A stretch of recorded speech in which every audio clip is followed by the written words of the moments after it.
Ya, selamat pagi Bapak Ibu, saudara-saudaraku sekalian. Pada pagi hari ini saya mengajak kita untuk merenungkan satu perikop dari Injil Yohanes. Yohanes pasal 21.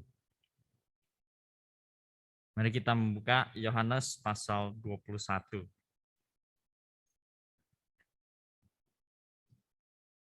Kita akan baca mulai ayat 15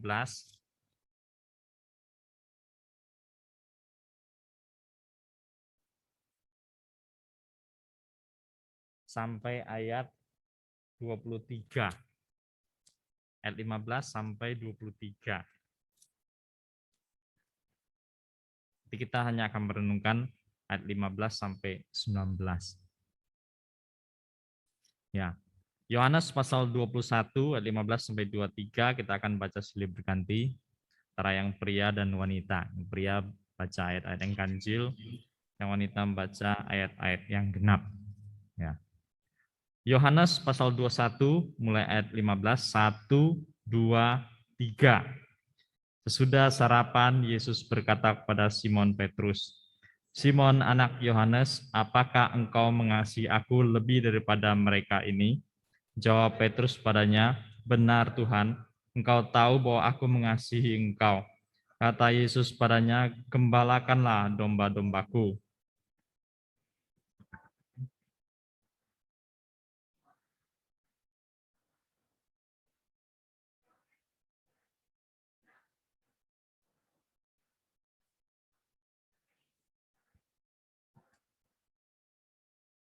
Kata Yesus padanya untuk ketiga kalinya, "Simon anak Yohanes, apakah engkau mengasihi aku?" Maka sedih hati Petrus karena Yesus berkata untuk ketiga kalinya, "Apakah engkau mengasihi aku?"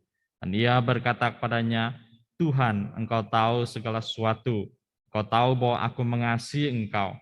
Kata Yesus kepadanya, "Gembalakanlah domba-dombaku."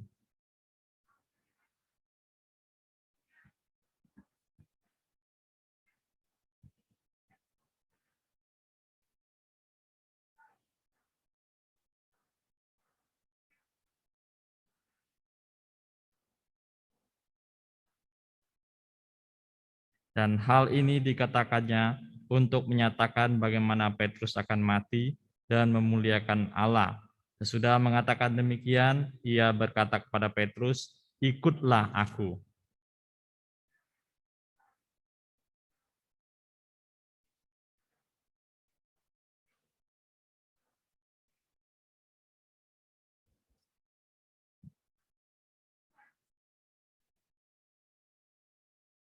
Ketika Petrus melihat murid itu, ia berkata kepada Yesus, "Tuhan, apakah yang akan terjadi dengan dia ini?"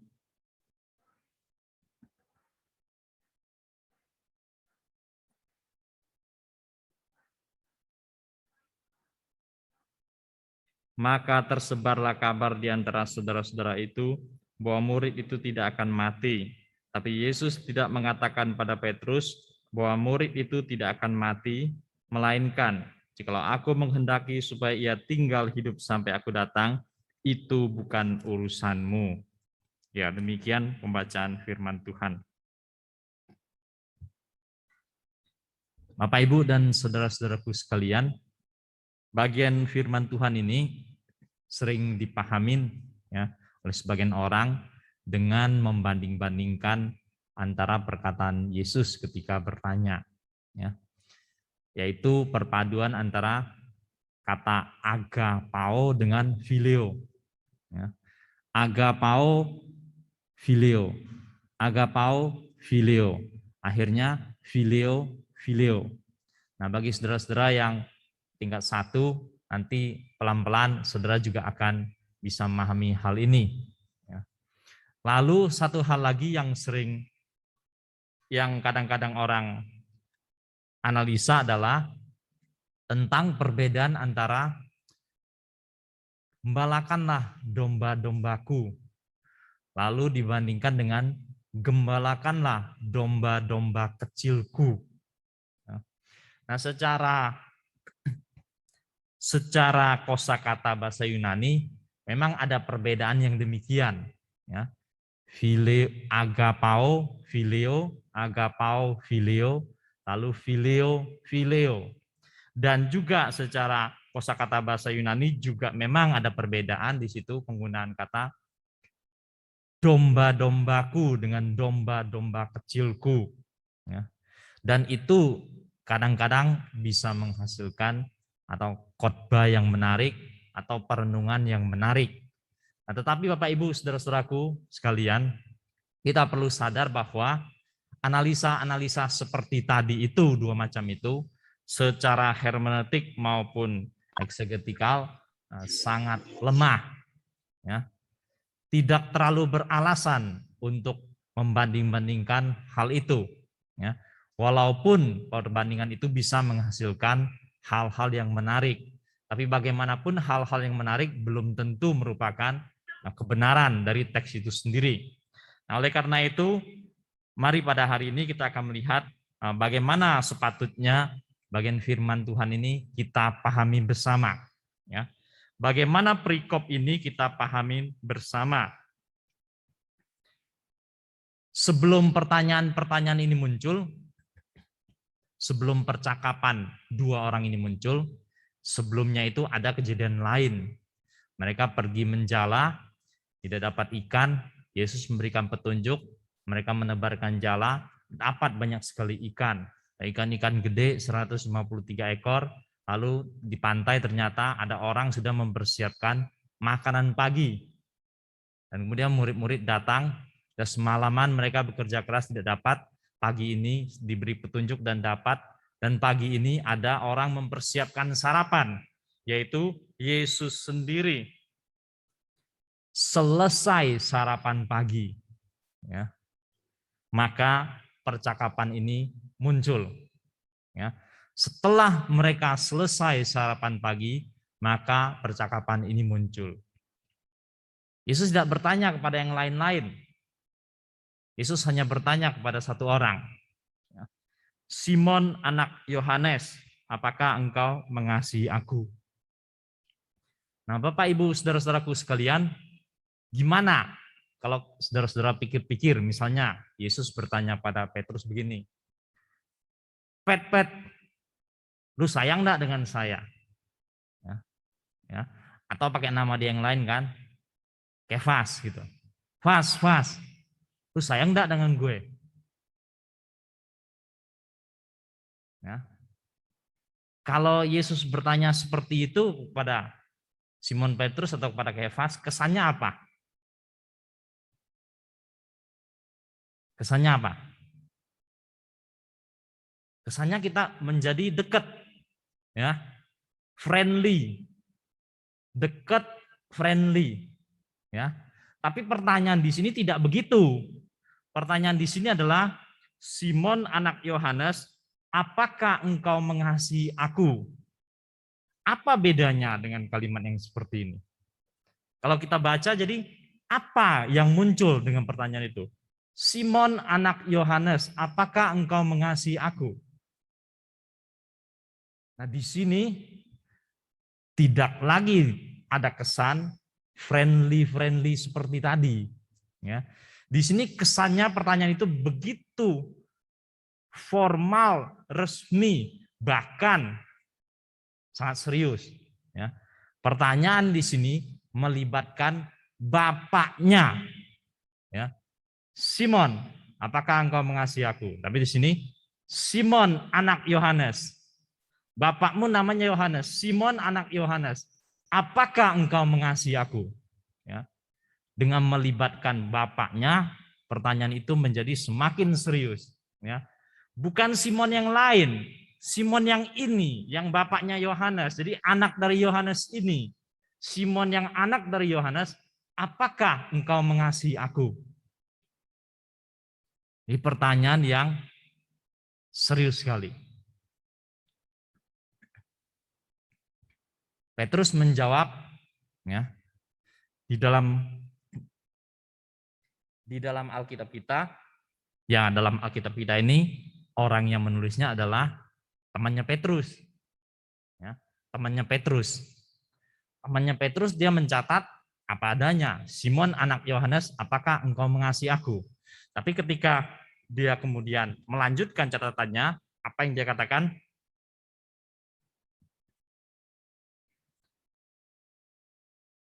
Jawab Petrus kepadanya. Ya. Dia tidak maju lagi dengan kalimat-kalimat seperti yang Yesus pakai. Jawab Simon kepadanya, jawab Simon anak Yohanes kepadanya. Enggak, ya. Jawab Petrus padanya. Terus itu berlangsung 3 kali. Simon anak Yohanes, apakah engkau mengasihi aku? Ya Tuhan, engkau tahu aku mengasihi engkau. Simon anak Yohanes, apakah engkau mengasihi aku? Ya Tuhan, engkau tahu bahwa aku mengasihi engkau.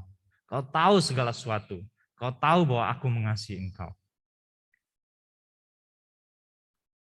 Ketika bertanya 1 kali saja, sudah serius dengan kalimat Simon anak Yohanes, apakah engkau mengasihi aku? Apalagi pertanyaan itu diajukan sampai 3 kali. Dan dikatakan setelah 3 kali pertanyaan itu diajukan, Yohanes mencatat bagaimana, maka menangislah Petrus. Ya. Karena pertanyaan itu diajukan 3 kali, maka menangislah Petrus. Menangis tidak bisa sembarangan diartikan. Ya. Orang seperti Petrus ini, orang seperti Simon ini, yang disebut Kefas ini, mestinya seorang yang tidak mudah menangis. Ya. Tapi karena pertanyaan itu sudah diajukan 3 kali, maka menangislah Petrus. Nah, Bapak, Ibu, saudara-saudaraku sekalian, kita juga tidak boleh lupa dengan peristiwa-peristiwa yang mendahului kejadian ini. Pada malam Tuhan Yesus diserahkan, dikhianati dan ditangkap, di situ ada orang yang menyangkal dia. Dan menyangkalnya juga tidak 1 kali, menyangkalnya 3 kali. Ya. Kemudian berkokoklah ayam. Ketika membahas berkokoknya ayam, pernah ada 1 kali di Tangerang, ada murid-murid, kemudian dia bertanya, ya, dan pertanyaannya agak aneh menurut saya.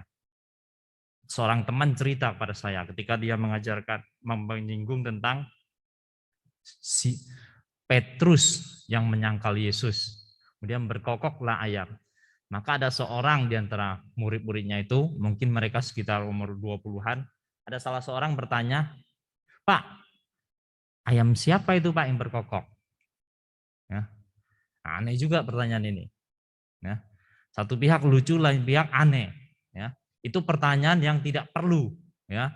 Pertanyaan yang tak begitu berharga untuk memahami teks-teks ini. Ya. Masalah ayam siapa tidak menjadi perhatian di dalam teks-teks Alkitab. Ya. Yang jelas ada ayam berkokok. Ya. Setelah Petrus menyangkal Yesus sebanyak 3 kali. Kemungkinan besar karena pertimbangan itu juga lah Yesus mengajukan pertanyaan ini juga tidak 1 kali, tapi 3 kali. Nah, apakah dengan hal ini lantas kita berpikir kalau gitu Yesus sedang mengorek-ngorek Petrus, ya, mengorek-ngorek Petrus. Sadar loh, sadar loh, sadar loh. Ya, apakah seperti itu? Juga tampaknya tidak. Ya, kenapa begitu? Karena di pasal 21 awal di situ sudah ada kejadian Yesus menyediakan sarapan pagi bagi Petrus dan juga bagi semuanya. Ya, mereka bekerja semalaman dan tidak mendapat apa-apa. Tapi kemudian Yesus memberikan petunjuk, mereka dapat banyak tangkapan ikan. Dan bukan hanya itu saja, api sudah disiapkan dan mereka bakar, mereka makan pagi itu. Jadi mereka sudah terhibur dengan penyediaan sarapan pagi. Nah, oleh karena itu, di dalam perikop ini kita lebih baik memahaminya bukan soal Yesus mengorek-ngorek Petrus, tapi lebih merupakan Yesus sedang menolong Petrus untuk keluar dari pergumulannya. Ya. Yesus sedang membimbing Petrus untuk keluar dari penyangkalannya itu. Atau Yesus sedang menolong Petrus untuk keluar dari penyesalan-penyesalan yang mungkin ada di dalam hatinya. Penyesalan satu orang lagi membuahkan hasil yang sangat mengerikan, yaitu dicatat di dalam Matius pasal 27. Ya. Penyangkalan satu orang lagi membawa pada akibat, yaitu dia mengambil keputusan bunuh diri. Dan sedikit banyak orang bernama Simon Petrus di sini, sedikit banyak pasti dia juga ada penyesalan karena penyangkalannya yang 3 kali itu. Nah, oleh karena itu Tuhan Yesus sedang membimbing dia untuk memulihkan dia, menolong dia keluar dari kondisi seperti itu. Dari segi pendidikan, ini pun ada satu hal yang sangat menarik. Ya. Satu model pendidikan yang sering orang analisa dari Konghucu ya, adalah seperti ini. Satu prinsip yaitu mengajar orang sesuai dengan karakternya. Ya. Mengajar orang sesuai dengan karakternya. Artinya apa? Setiap orang berbeda, cara mengajar orang itu pun berbeda.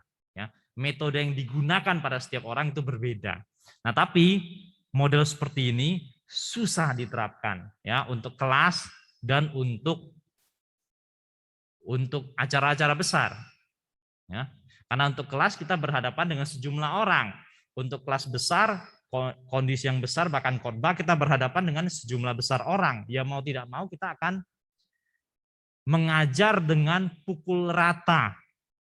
Ya.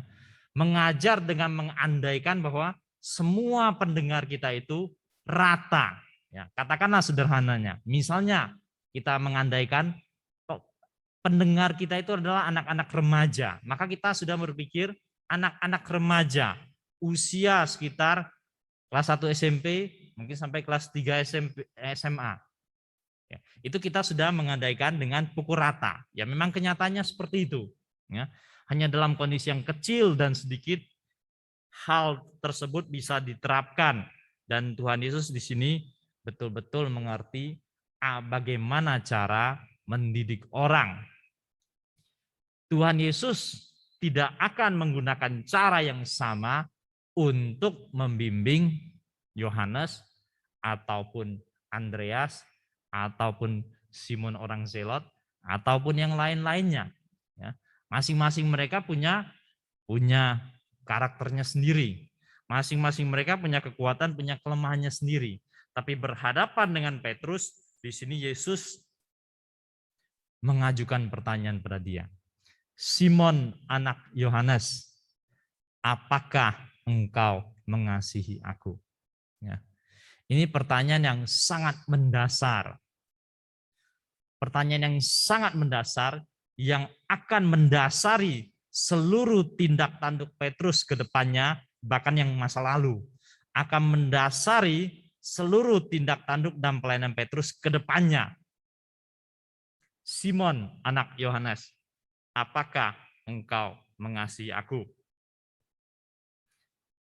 Kita lihat setelah percakapan ini selesai, bagian bawah tadi yang juga sempat kita baca, waktu Yesus bilang, ikutlah aku, Petrus masih sempat tanya pada Yesus, Tuhan, apa yang akan terjadi dengan dia itu? Ada satu orang murid mengikuti mereka. Terus Petrus bertanya, apa yang akan terjadi dengan dia? Tuhan Yesus tidak pusing dengan pertanyaan itu. Ya, tidak pusing dengan pertanyaan itu. Tidak usah diurus. Ya, tidak usah diurus pertanyaan. Tidak usah diurus orang itu. Ya. Kalaupun aku menghendaki dia tetap hidup sampai dengan aku datang, itu bukan urusanmu. Ya, begitu jawaban Yesus. Artinya Yesus mengajak Petrus, tidak usah urus dengan dia dulu. Ya. Dia nanti punya urusnya sendiri dengan saya. Ya. Dan dia juga punya kekuatan, kelemahannya sendiri. Engkau juga punya kekuatan dan kelemahannya sendiri. Sekarang kita sedang berurusan. Tidak usah urus dia. Ya. Jadi persoalan kita mengasihi Tuhan, persoalan kita dengan Tuhan itu bukan persoalan leluhur, juga bukan persoalan keluarga. Itu adalah persoalan pribadi dengan pribadi. Juga bukan persoalan pertemanan, itu adalah persoalan pribadi dengan pribadi. Memang keluarga, pertemanan, leluhur, orang tua, sedikit banyak itu juga akan mempengaruhi iman kepercayaan kita. Tapi hal yang paling mendasar adalah bahwa iman kepercayaan kita tidak terkait erat dengan hal-hal itu. Iman percaya kita adalah hubungan pribadi dengan pribadi. Dan tidak perlu itu dibanding-bandingkan. Tuhan Yesus mengajak Petrus kembali fokus. Tidak usah urus murid yang satu lagi. Kalaupun aku menghendaki dia tetap hidup sampai dengan aku datang, itu bukan urusanmu. Tapi engkau ikutlah aku. Nah, Bapak Ibu saudara-saudaraku sekalian, kita melihat di sini Tuhan Yesus sedang membimbing Petrus kembali. Tuhan Yesus sedang dalam tanda petik mengobati penyesalan Petrus. Saya tidak tahu dalam kehidupan kita masing-masing perjalanan kita mengikut Tuhan. Ya. Perjalanan kita melewati panggilan ini dan perjalanan kita melalui pembentukan ini. Ya. Bagaimana hidupmu sendiri bersama-sama dengan Tuhan? Apakah ada penyesalan-penyesalan sendiri? Ada hal-hal masa lalu yang akan merintangin engkau untuk terus menapaki jalan ini. Biar engkau merenungkannya itu sendiri. Ya. Dan biar engkau datang pada Tuhan, engkau dibimbing ke jalan yang tepat. Kembali ke jalan yang sesuai dengan yang dia mau engkau menjalaninya. Bapak, Ibu, dan saudara-saudaraku sekalian,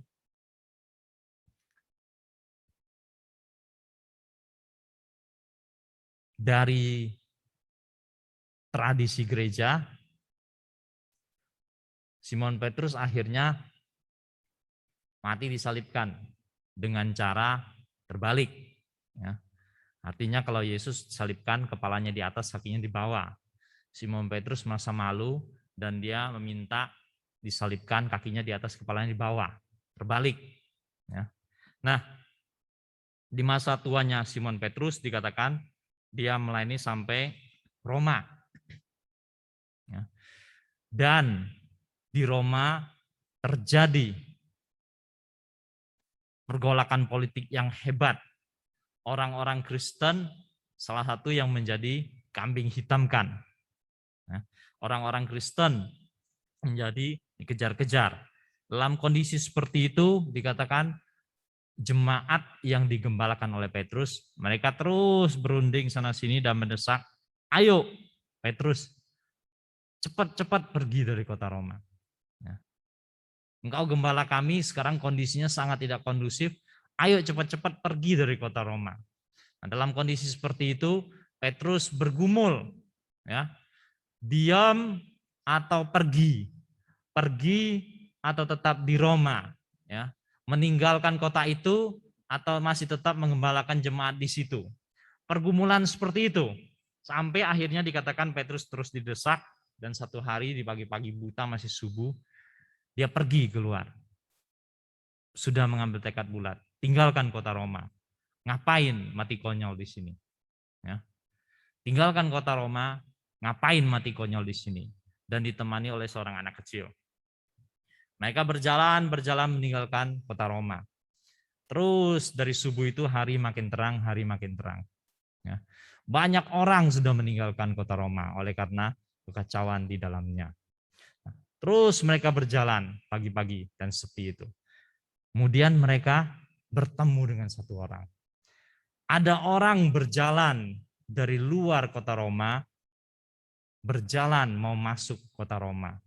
Sementara Petrus yang ditemani anak kecil ini, mereka sedang meninggalkan kota Roma untuk keluar dari kota Roma. Maka catatan tradisi mengatakan Petrus heran, apa ada orang seperti ini? Ya, orang-orang sudah pergi dari kota Roma. Kok ada orang mau datang ke kota Roma?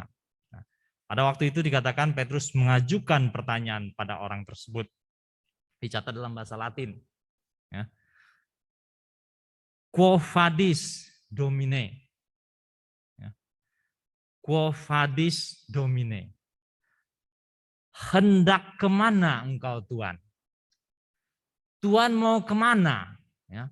Petrus tidak bisa mengerti kenapa orang ini berjalan ke Roma. Maka dia mengajukan pertanyaan. Hendak kemana engkau Tuhan? Ya. Orang-orang sudah berjalan meninggalkan kota Roma. Dan saya sekarang juga sedang berjalan meninggalkan kota Roma. Begitu dia berpikir dalam hatinya. Maka dia heran pada orang itu.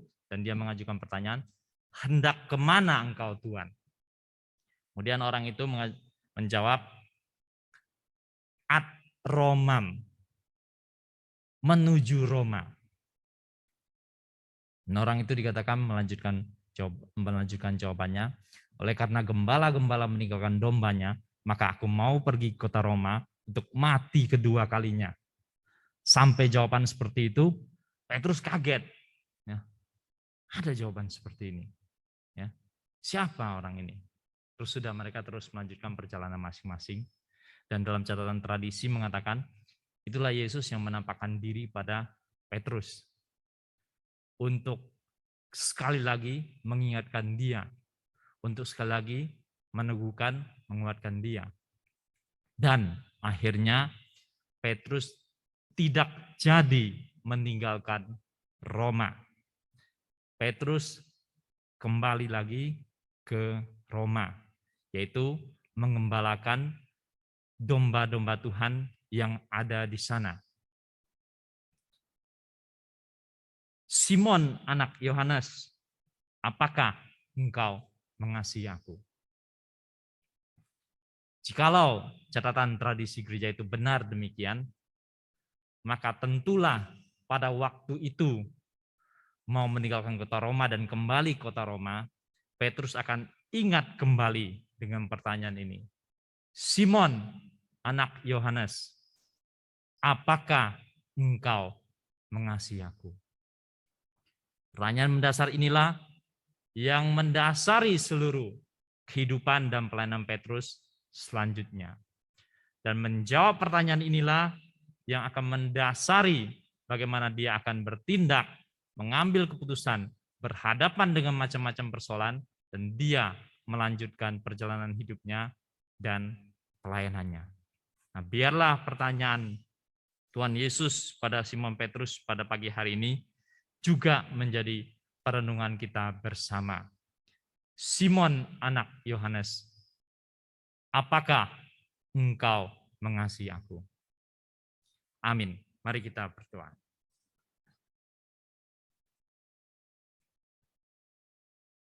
Kami bersyukur padamu Tuhan untuk pengalaman yang dicatat dalam Alkitab berkaitan dengan Simon Petrus. Kami bersyukur melaluinya Tuhan kami boleh belajar sesuatu bagi hidup kami masing-masing. Tuhan pimpin, Tuhan tolong setiap kami. Petrus telah menyelesaikan perjalanan hidupnya. Kami masing-masing masih melanjutkan perjalanan hidup kami Tuhan. Kami juga masing-masing masih melanjutkan perjalanan mengiring Engkau. Tuhan pimpin, Tuhan tolong kami. Teguhkan, kuatkan kami. Tengah-tengah jatuh bangun kehidupan kami masing-masing. Tuhan, biar Engkau tetap menyertai kami. Biarlah kami tetap mau bersandar pada Tuhan. Dan kami boleh teguhkan untuk melanjutkan perjalanan ini. Makasih Bapa di surga, terpujilah dan mulialah nama-Mu. Demi nama Yesus Kristus, kami berdoa dan mengucap syukur. Amin.